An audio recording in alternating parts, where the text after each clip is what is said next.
Today, my brother-in-law is helping us do some work at home. So my sister called me and she said, Mika, cook something nice for my husband to eat. I don't know what is the nice she's talking about.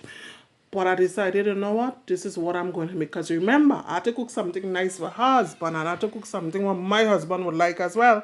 So let's cook it. First thing I did is I washed my rice. I placed up some water in the fire and put my washed rice in it. Then I had some split peas that I had soaking before. So I placed that up with a pot of water, and now we're going to cut up our seasoning to go into that. I am rough cutting it. I'm not going too fine because I find when food have to boil so long, it tastes better when the seasoning is not too fine. Like it seasons the food better. I don't know. What you all think about that? Right, so I have my onions, my garlic, pepper. And of course, I had to pound my garlic first, then peel it, and then give it a little rough chop before putting it in the pot. Now we have to put in some salt inside that pot because I did not put any salt in the pot before. So in goes my salt, and then we're going and placing all those seasonings that we prepared before. And I'm also going to add in a bit of saffron. You know, it gives it that nicer yellow color. So I'm adding some saffron in there.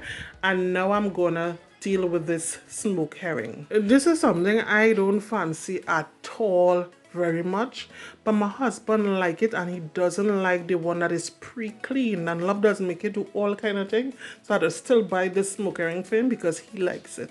So in a long time we used to roast them, but now smoked herring is so hard I have to boil them. So in goes that. We're going to boil it for a while, and now my rice is finished cooking. And I like to test my rice by using my hands. You don't have to test your rice like that. So we're going to strain that rice, wash the pot, and in that same pot, we're going to make some sorrel juice. I had some frozen sorrel in the fridge. And you know when you have people, husband around, and they say give them something nice, you have to go nice. So I put in some spices, which included star anise and a few other things, and put it up to boil. Now my smoked herring has boiled a bit, and look, y'all understand why I don't like to deal with this thing? It has a million bones inside there. And I know you all know how to clean it. So we skip that part, but this is the cleaned product, and look, you all can still see bones inside there. I went ahead and I cleaned few figs, and I placed it in a pot with water and some salt and placed it up to boil. And by now this is what my dal look like. It has been boiling all the time, and of course in between I did add some water, but it's not quite finished. So now we're gonna cut up some of this stuff that we need to put it to fry up the smoked herring. I'm using a piece of this carrot just to give it that pretty color. So these are the stuff I'm using, and this is it when I'm finished chopping it up. And I had a piece of carrot remaining, and my dal is proper. This is how I like my dal to look. And I'm just gonna put a little bit of carrot finely chopped. Now you could see that my sorrel finished boil, and now I'm gonna finish up my dal by placing some oil in there, some garlic and some jeera seeds. Now you all can brown it how brown you want it, but I like mine's brown, real brown. Once it's brown, we're gonna throw it into the dal, mix it up, and just like that, the whole pot of dal finished cook. And y'all, the thing tastes best. I'm not lying. To that same pot we just used, I'm just gonna throw in some olive oil in there. I'm gonna put in some more garlic, my onions, the sweet peppers. What else we have to put in there?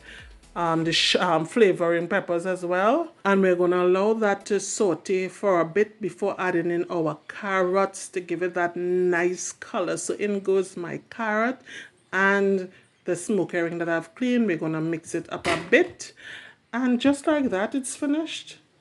So that is done, and now it's time for us to strain our sorrel juice. Y'all, this is hot. And if you all know anything about sorrel, it's real sugar I had to use to sweeten this thing. But before I did that, I threw in some cherry brandy I had in the cupboard. I like to mix it with cherry brandy. I put in some Chief Mix Essence, a good bit of that in there. And I did a whole container of sugar. We mix it up, and I placed that to cool. Then my figs were ready by that time, so I cut them up, cleaned them, put in some relish, some salt, some black pepper, ginger, garlic, some sugar, mayo, corn. And if I'm being honest, at this point, I can't remember all I placed inside there. What I could tell you, my foot was burning like pepper, and I really was ready to come out of the kitchen. I know I could do with some more greenery, but we're going to make this salad work. Once my salad was well mixed, I placed it in the fridge for a while, and then it was time to serve the woman husband and my husband food. And I love my brother-in-law plenty earlier, but he little more belong. But he ate and he said, girl, the food was good. Thank God. So I hope you enjoyed my video.